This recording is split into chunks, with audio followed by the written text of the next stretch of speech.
힘들 때도, 힘낼 때도, 힘이 강할 때도 우리는 힘이란 단어를 쓰는데요. 과학에서 힘은 물체의 모양이나 운동 상태를 변화시키는 원인을 의미합니다. 물체의 모양이 변하거나 운동 상태, 즉 운동 방향이나 빠르기가 변했다면 여기에 힘이 작용했다는 것을 알 수 있는 것이죠. 이 사진을 보면 우리는 축구공에 힘이 작용했다는 것을 알 수 있습니다. 어떻게 알 수 있을까요? 모양이 변했기 때문일까요? 아니면 운동 상태가 변했기 때문일까요? 정답은 둘 다 변했기 때문입니다. 이렇게 모양이 변해도, 운동 상태가 변해도, 혹은 둘 다 변해도 우리는 힘이 작용했다는 사실을 알 수 있는 것입니다. 힘의 단위는 뉴턴으로 나타내고 줄여서 알파벳 N을 쓰는데요. 근대 과학 이론을 정립한 영국의 물리학자이자 천문학자이자 수학자인 아이작 뉴턴의 이름을 따와서 사용하는 것입니다. 이제 힘을 표시하는 방법에 대해 알아보겠습니다. 과학에서 힘을 나타낼 때는 화살표를 사용하는데요. 화살표가 시작하는 위치는 힘을 받는 위치인 작용점이 되고, 화살표의 머리 방향은 힘의 방향이 되고, 마지막으로 화살표의 길이는 힘의 크기가 되는 것이죠. 배구공의 선수의 손이 가하는 힘은 이렇게 나타낼 수 있습니다. 여기서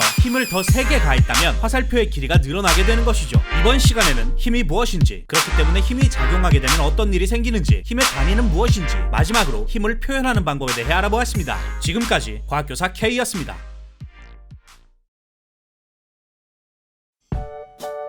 나무에서 떨어지는 사과를 보며 한 과학자는 이런 생각을 했습니다. 사과에 어떤 힘이 작용했길래 운동 상태가 변한 걸까?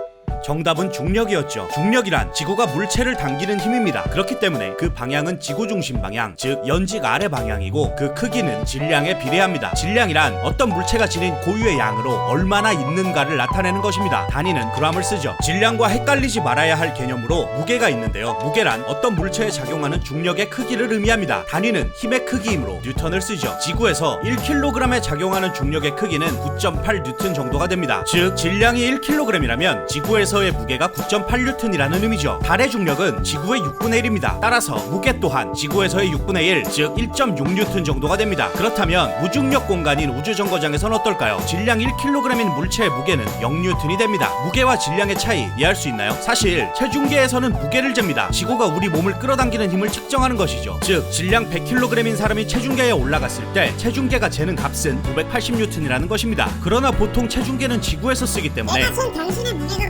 980N이고 여기는 지구라서 질량 1kg당 9.8N이니까 당신의 질량은 100kg이에요. 라는 과정을 거쳐서 100kg의 물체를 올린 순간 980N은 생략하고 100kg이라는 값을 보여주는 것입니다. 그렇기 때문에 우리가 흔히 접하는 체중계, 전자저울과 용수철 등은 무게를 재는 도구이고요. 질량을 측정하는 도구는 양팔저울과 윗접시저울 등입니다. 양팔저울과 윗접시저울의 원리는 분동이라는 추를 사용하여 질량을 비교하는 것인데요. 분동은 1kg, 100g, 1g 등 질량을 정확히 측정해 놓은 물질이고, 이 물질을 몇 개 올렸을 때 수평이 되는가를 따져봐서 정확한 질량을 측정하는 것이죠. 예를 들어 달에서 분동과 비교해봤을 때 6kg인 물체는 지구에서 용수철 저울로 쟀을 때 58.8N이 되지만 달에서는 그 6분의 1인 9.8N으로 측정된다는 것입니다. 정리하자면 꼭 알아두셔야 할 개념은 질량은 어디서 측정하든 변하지 않지만 무게는 측정 장소에 따라 변할 수도 있다는 것입니다. 이번 시간에는 중력의 정의와 중력의 방향, 중력의 크기에 영향을 미치는 요인, 그리고 질량과 무게가 무엇인지, 그렇기 때문에 지구와 달, 우주정거장에서는 어떻게 측정되는지, 마지막으로 각각을 측정하는 도구와 그 원리에 대해 알아보았습니다.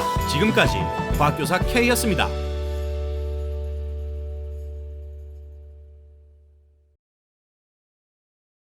고무공을 눌렀을 때, 고무줄을 늘렸을 때, 용수철을 늘렸을 때, 혹은 눌렀을 때 전부 원래대로 되돌아옵니다. 이렇게 물체가 힘을 받아 형태가 변했을 때, 즉 변형되었을 때 원래대로 되돌아가려는 힘을 탄성력이라고 합니다. 그리고 되돌아가려는 성질은 탄성이라고 하고, 탄성을 지닌 물체는 탄성체라고 하죠. 용수철은 탄성이 있는 탄성체고, 변형시키면 탄성력을 갖게 된다라고 표현할 수 있다는 것이죠. 그리고 용수철을 잘 생각해보면 탄성력의 방향을 알 수 있는데요. 누르면 늘어나고 늘리면 줄어듭니다. 따라서 힘의 방향은 변형시킨 힘과 반대 방향이라는 것이죠. 또한 용수철을 세게 누르면, 즉 많이 변형시키면 세게 튀어나오고, 약하게 누르면, 즉 조금 변형시키면 약하게 튀어나옵니다. 정리하자면 탄성력의 크기는 변형 정도에 비례한다는 것입니다. 또한 변형 정도는 변형시킨 힘의 크기에 비례하죠. 용수철에 무게가 1, 2, 3, 6, 9N인 줄을 각각 매달면 1N일 때 2cm가 늘어났다면 2N일 때 4cm, 3N일 때 6cm, 6N에서 12cm, 9N일 때 18cm가 늘어나게 됩니다. 그렇다면 10N일 때는 얼마가 늘어날까요? 1N 1류튼당 2cm가 늘어난다는 규칙을 찾아내셨나요? 그렇다면 20cm가 늘어날 것이라는 사실을 알 수 있겠네요. 또한 이런 질문도 가능하겠죠. 8cm가 늘어났다면 몇 뉴턴의 무게를 매단 것일까요?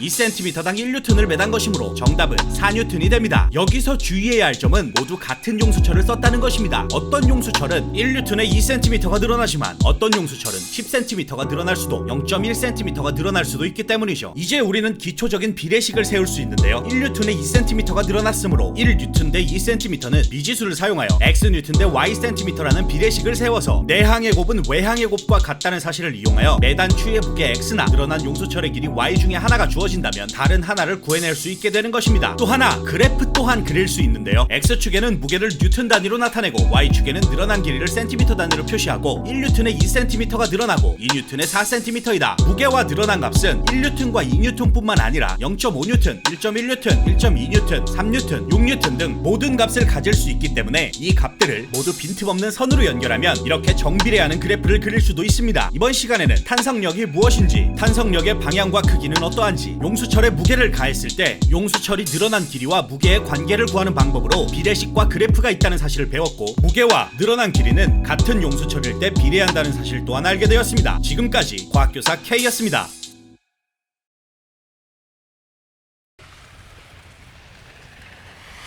스키를 타고 미끄러져 내려오다 멈출 수 있는 것은 미끄러져 내려오는 운동과 반대로 작용하는 힘 때문입니다. 이 힘의 정체에 대해 잘 생각해보면 눈과 스키의 접촉면 사이에서 발생한다는 것을 알 수 있습니다. 이렇게 두 물체의 접촉면에서 운동을 방해하는 힘은 문지를 때 발생한다고 해서 마찰력이라고 합니다. 그렇기 때문에 그 방향은 운동 방향의 반대 방향이 됩니다. 이제 마찰력의 크기에 대해 알아보겠습니다. 바닥에서 무거운 물건이 가득 들어있는 상자를 밀어보신 적이 있나요? 상자가 하나일 때보다 상자가 여러 개일 때 더 힘듭니다. 또한 매끈매끈한 복도 바닥 보다 흙으로 된 운동장 바닥에서 더 밀기 힘들죠. 따라서 마찰력은 물체의 무게가 클수록 접촉면의 거칠기가 거칠수록 커지게 되는 것입니다. 무게와 거칠기가 같다면 상자를 눕히든 뒤집든 세우든 마찰력은 일정하다는 것 기억해 두시면 되겠습니다. 따라서 앞에서 봤던 것처럼 스키를 탈 때 멈추는 방법은 마찰력을 이용하는 것인데요. 마찰력은 무게와 거칠기만 상관이 있다고 했습니다. 따라서 스키를 멈출 때에는 무게를 갑자기 증가시킬 수는 없으니까 거칠기를 증가시키는 것입니다. 미끄러져 내려오고 싶을 때에는 매끈매끈한 바닥 부분과 눈이 맞닿게 하여 빠르게 내려가지만 멈추고 싶을 때에는 스키의 옆날 엣지 부분이 바닥과 접촉되도록 하여 거칠기를 증가시키는 것입니다. 이제 실생활에서 마찰력이 작용하는 예시를 알아보겠습니다. 먼저 마찰력이 커야 편리해지는 경우로는 눈길을 달릴 때 착용하는 스노우 체인, 일할 때 사용하는 고무로 코팅된 장갑 등이 있고요. 마찰력이 작아야 편리해지는 경우로는 미끄럼틀과 자전거나 기계 등에 사용하는 윤활제 등이 있습니다. 이번 시간에는 마찰력의 정의, 마찰력의 방향과 크기에 영향을 미치는 요소들, 마지막으로 실생활에서 마찰력을 키우는 경우와 줄이는 경우에 대해 알아보았습니다. 지금까지 과학교사 K였습니다.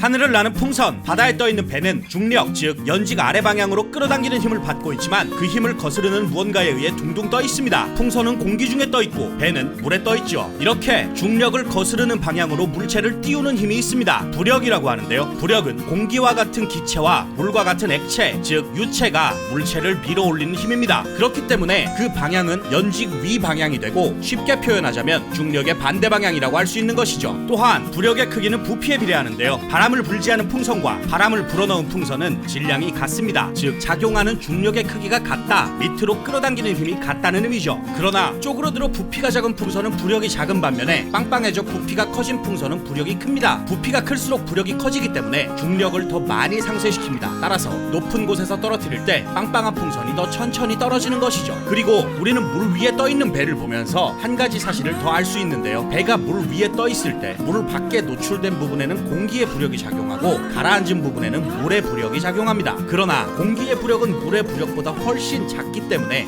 물과 공기가 함께 있을 때에는 공기 중에서 받는 부력을 무시하도록 하겠습니다. 이제 배에 짐을 많이 싣게 되면 무거워진 만큼 가라앉게 됩니다. 이때 어느 정도까지는 더 가라앉게 되더라도 배는 물 위에 떠 있을 수 있는데요. 왜냐하면 가라앉는 부피가 커질수록 물속에 잠긴 부피가 그만큼 같이 커지게 되므로 그 부력 또한 함께 커지기 때문이죠. 이제 부력의 크기는 단순히 물체 자체의 부피가 아니라 공기든 물이든 그 속에 잠겨있는 부피에 비례한다는 사실을 알 수 있겠네요. 아무리 부피가 커도 잠겨있지 않다면 그 부분에는 부력이 작용하지 않는다는 의미입니다. 용수철 저울에 추를 매달아 무게를 쟀을 때 추를 물에 잠기게 하면 물의 부력으로 인해 무게가 감소하고 감소한 무게만큼의 부력이 작용했다는 사실을 알 수 있습니다. 따라서 추가 잠기지 않았을 때보다는 추의 4분의 1을 잠기게 했을 때, 추의 3분의 1을 잠기게 했을 때, 추의 2분의 1을 잠기게 했을 때 물속의 부피가 커지는 만큼 부력도 같이 커지게 되고 그만큼 그 무게도 감소한다는 것을 알 수 있겠네요. 이번 시간에는 부력의 정의와 그 방향, 마지막으로 부력의 크기는 잠긴 물체의 부피에 비례한다는 사실까지 알게 되었습니다. 지금까지 과학교사 K였습니다.